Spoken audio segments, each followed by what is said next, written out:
உங்கள் மேலே கோவம் உங்களுக்கு ப்ரொடியூசர் மேலே ஏ மூவியை வாங்கிட்டு வர சொன்னால் யூஏ வாங்கிட்டு வந்து உட்காந்துருக்காங்க. வட்டக்கனால் அப்படின்னா கொடைக்கானல்ல ஒரு பகுதி, அது ஒரு ஏரியா. ரொம்ப பல வருடங்களாக நம்ம பிரிட்டிஷ் காலத்திலிருந்து அங்கே வந்து ஒரு ட்ரக் கல்ச்சர், கைண்ட் ஆஃப் என்ன ட்ரக் மாதிரின்னா ஒரு காளான் மாதிரி எல்லாரும் கேள்விப்பட்டிருப்பீங்க.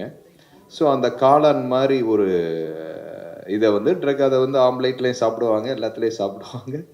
ஸோ அந்த மாதிரி ஒரு ட்ரக் அது.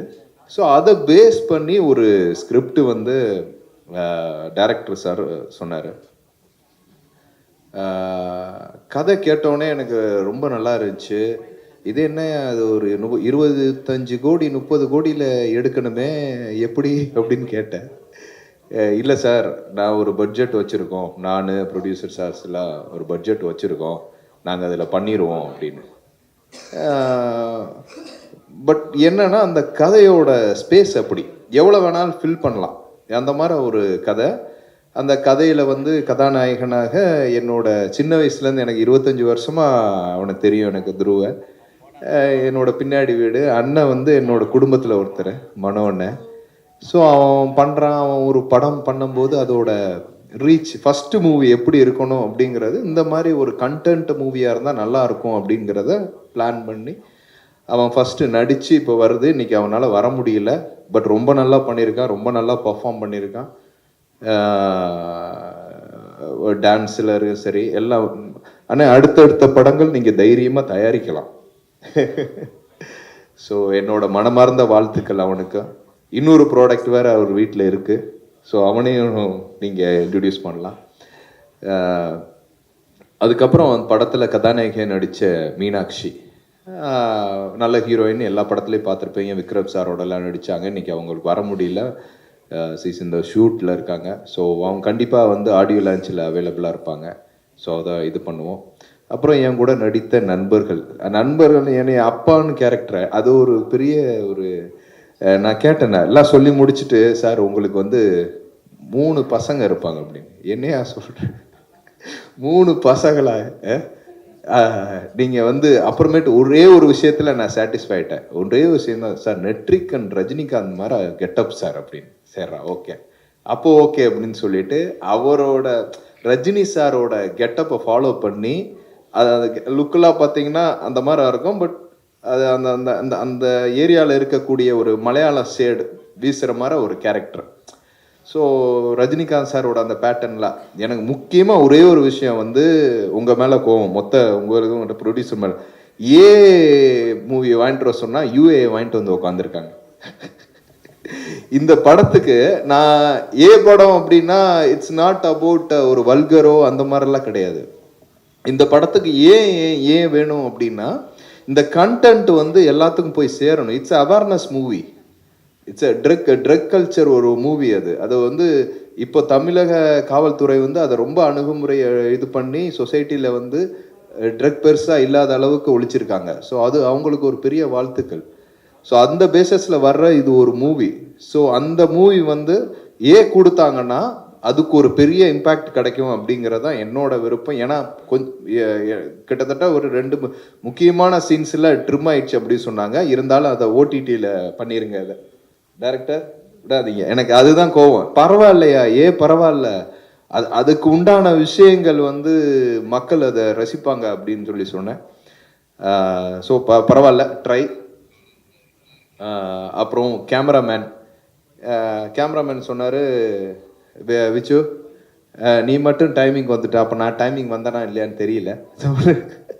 சரி பரவாயில்ல.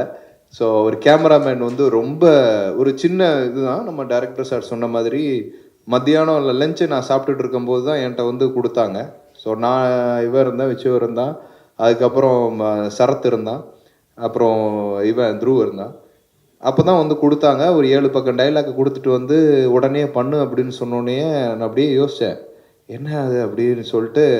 அதுக்கப்புறம் என்னன்னா, சரி இன்னும் ஒரு 10 நிமிஷத்தில் கிராப் பண்ணிக்கிட்டோம், மைண்டில் போட்டோம். அந்த ரூம் பார்த்தீங்கன்னா ரொம்ப சின்னது. இதில் ஒரு காவாசி தான் இருக்கும் இந்த இதுக்குள்ளே. அந்த ஸ்பேஸ்க்குள்ளே வந்து நான் நடிக்கணும், சிங்கிள் டேக் பண்ணணும். ஏன்னா அதில் வேற சிங்கிள் ஷாட் சிங்கிளாக வேணும்னு சொன்னார் அவர். சிங்கிள் ஷாட்டில் வரணும் சார், எனக்கு அதில் நான் கட் பண்ண வேணாம், எனக்கு அது பியூட்டிஃபுல்லாக இருக்கணும் சார். ஏன்னா அவ்வளோ லென்த்தி டைலாக்கு, ஏன்னா அது ஒரு பெரிய கோர்வையாக வரும். அதுக்கப்புறம் 3 பசங்களை மீட் பண்ணிவிட்டு அதுக்குள்ளே எல்லா நடிப்பையும். ஆனால் உண்மையிலேயே நான் நடித்த படங்கள் 36 படம் பண்ணியிருக்கேன். 36 படத்துக்கு மேலே அதிகமாக நடித்தது இந்த படத்தில் தான். எனக்கு அவ்வளோ ஸ்பேஸ் கிடச்சி, எனக்கு அந்த ஆப்பர்ச்சுனிட்டியெல்லாம் கொடுங்கப்பா சாமிங்களா. ஸோ அதுக்கு உண்மையிலே நன்றி சொல்கிறேன் டைரக்டருக்கு. எனக்கு அவ்வளோ ஆப்பர்ச்சுனிட்டி இருந்துச்சு, அவ்வளோ கேஸ் ஃபில் பண்ணுறதுக்கு நடிப்புக்கு இருந்துச்சு இந்த படத்தில். அப்போ என்னன்னா அந்த ஸ்பேஸ்க்குள்ளே கேமரா அவரை ஸ்டெடி கேம் வச்சுக்கிறாரு.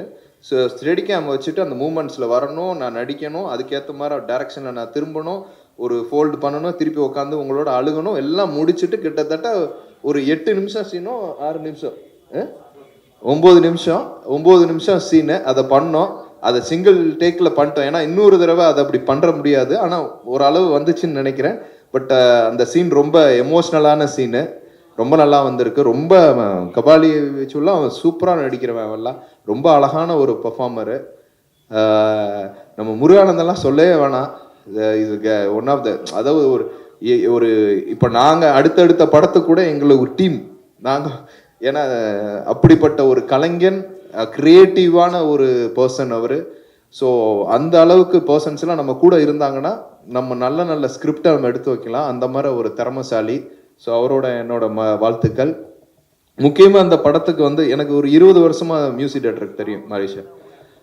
பட் நான் ஒரு ஸ்டூடியோவுக்கு போயிருக்கேன். அப்போயே ரொம்ப இந்த ஏஆர் ரஹ்மான் ஸ்டூடியோவில் இருக்கிற மாதிரி ஒரு பில்டப்பில் தான் இருப்பார். ஸோ இன்னுமே இந்த படத்தோட மெலோடி பார்த்துருப்பீங்க. ஸோ அடுத்தடுத்த படங்கள் நாங்கள் சேர்ந்து பயணிக்க போகிறோம். Is one of the beautiful music director. இன்னும் பெரிய இடத்துக்கு போகணும். அதுக்கு எங்களை மாதிரி நாங்களும் சேர்ந்து உங்களோட உறுதுணையாக இருப்போம் அப்படின்னு நான் சொல்லிக்கிறேன். அடுத்து என்னோட ப்ரொடியூசர்ஸ் 2 பேர். மதி, அவர் ரொம்ப நல்ல மனுஷன், இன்னைக்கு வர முடியல. ரொம்ப இந்த கதையை ஒரு கதையை வந்து தான் நடிக்கிறோம், அதில் எவ்வளோ இன்புட் போடலாம், பணத்தை போடலாம் அப்படிங்கிறது ஒரு செகண்டரி. ஆனால் இன்னொருத்தவங்க ஒரு கதை, அதில் இன்னொருத்தவங்க நடிக்கிறாங்க, அந்த கதையை மட்டுமே நம்பி ஒரு பணத்தை போடுறதுங்கிறது சாதாரண விஷயம் இல்லை. ப்ரொடியூசர் அப்படி ஒரு நம்பிக்கையில் அவரும் சரி, ராஜேஷ் சாரும் சரி, நீங்கள் 2 பேருமே வந்து ஒரு ஒரு ப்ரொடியூசராக ஒரு பெரிய சப்போர்ட் பண்ணி நம்ம டைரக்டருக்கு இருந்திருக்காங்க. அதுக்கு என்னோட மனமார்ந்த நன்றி, உங்களுக்கு வாழ்த்துக்கள். முக்கியமாக இந்த படம் அமையறதுக்கு முக்கிய காரணம் வந்து மனோ சார். அதாவது பையன் நடிக்கிறான் அப்படிங்கிறதெல்லாம் தாண்டி ஒரு நல்ல படம் எடுக்கணும், அது அவேர்னஸ் மூவியாக போய் மக்கள்கிட்ட சேரணும் அப்படிங்கிறதுல ரொம்ப கரெக்டாக இருந்தார். ஸோ அப்படி ஒரு படம் தான் வட்டக்கனால். ஸோ அந்த படம் கொடுத்ததுக்காக, அந்த அசம்பிள் பண்ணதுக்காக உங்களுக்கு ஒரு மிகப்பெரிய நன்றிண்ணே. அடுத்தடுத்த கட்டத்துக்கு நீங்கள் எப்படி கொண்டு போய் சேர்க்கணும் அப்படிங்கிற அந்த மார்க்கெட்டிங் ஸ்ட்ராட்டஜியில் உங்களுக்குலாம் வந்து சொல்லவே வேணாண்ணே. நீங்கள் அது மிகப்பெரிய ஒரு சக்தி. நீங்கள் போய் நின்றாலே அது எக்ஸ்போஸ் ஆகும். அது எந்த இடத்துல எந்த சேனலாக இருந்தாலும் சரி. அப்படி ஒரு திறமைசாலி, நீங்கள் போகாத நாடே கிடையாது.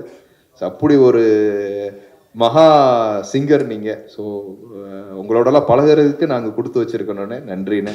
எனக்கு வந்து நெருங்கி எஸ்பிபி சாரோட பழக முடியல. பட் நான் உங்கள் பக்கத்திலே நம்ம இத்தனை 25 வருஷமாக பழகிறதுக்கு எனக்கு அந்த கொடுப்பனை கொடுத்ததுக்கு நன்றி. அதுக்கப்புறம் என்னோட டைரக்டர் மனுஷன் வந்து எனக்கு நலன் குமாரசாமி வந்து சூதுகம் அந்த டைமில் வந்து நலன் வந்து பயங்கர க்ளோஸாக இருந்தாப்புல. அதுக்கப்புறம் அதே ஸ்ட்ரக்சர், அதே மாதிரி ஒரு திங்கிங் தாட்ஸோட ஒரு பர்சன் பார்க்குறேன். ஒரு நல்ல க்ரியேட்டிவான ஒரு பர்சன். சார் இப்படி பண்ணல. பாப்லோ எஸ்கோபர் அப்படிங்கிறவன் வந்து ட்ரக்லே வேர்ல்டுலே one of the biggest drug dealer.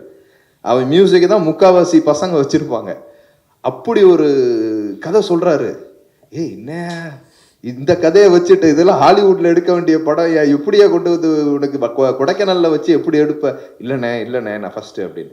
இந்த படம் உங்களை ஒரு இடத்துக்கு கொண்டு போகும், நல்ல ஒரு கிரியேட்டருங்கிற நாலேஜ் கொண்டு போகும் டைரக்டர். ஆனால் அடுத்த படம் உங்களுக்கு ஒரு மிகப்பெரிய ஒரு பிளாட்ஃபார்ம் கிடைக்கும், கண்டிப்பாக கிடைக்கும்.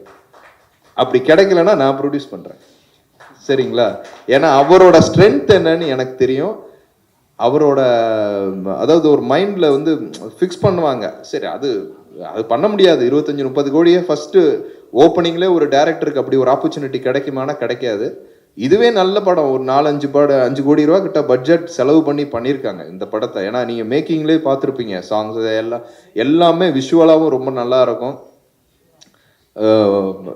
டோட்டலாக வட்டக்கனால் அப்படிங்கிற இந்த படம் வந்து ஒரு நான் என்ன ஒரு அவேர்னஸ்ன்னு சொல்லி இதை நான் வந்து ஒரு சோசியல் அதுவும் இருக்குது. பட் இருந்தாலும் யங்ஸ்டர்ஸ்க்கு ஒரு சுவாரஸ்யமான ஒரு படம் இது. ஸோ கண்டிப்பாக வந்து பாருங்கள். ஸோ யாராவது மிஸ் பண்ணியிருக்கேன்னா ஓகே. ஸோ இதில் நடித்த டெக்னீஷியன்ஸ், அதுக்கப்புறம் ப்ரொடக்ஷன் டீம் எல்லாத்துக்கும் என்னோட மனமார்ந்த நன்றியை தெரிவித்துக் கொள்கிறேன். நன்றி.